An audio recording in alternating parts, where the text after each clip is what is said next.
qui concerne les destructions, voilà la liste que j'ai pu obtenir qui ne prend pas en compte toutes les destructions, mais nous donne quand même une idée de l'importance des destructions. Et pour cela, je vais partir du nord d'Israël pour redescendre jusqu'en dessous de Dimona. Alors, une base militaire dans le nord d'Israël qui est très importante, c'est la base militaire Al-Joubil, en grande partie détruite. Le port de Haïfa, qui est un port extrêmement important pour Israël, la base navale de Haïfa, en partie détruite.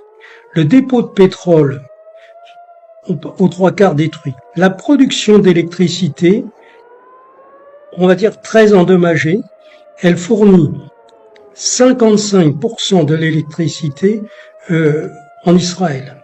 La raffinerie d'Haïfa, hors de service. La compagnie Raphaël, qui est une compagnie importante, en grande partie détruite. Principale production d'électricité, également détruite à côté d'Haïfa. Tel Aviv Air Base, qui est une base militaire importante à côté de Tel Aviv, en partie détruite.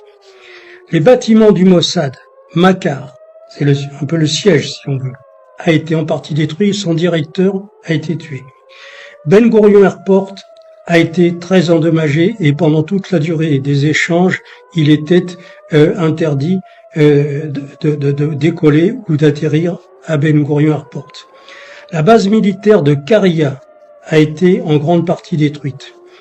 Le centre scientifique Iserman, qui est un centre très important, a été totalement détruit.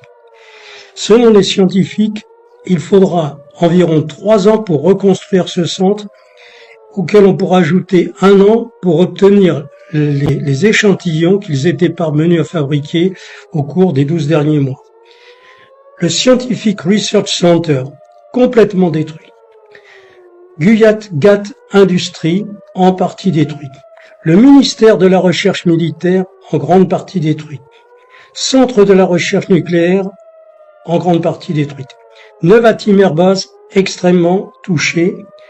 Avadir Airbase également, et l'unité B202 est pratiquement en ruine.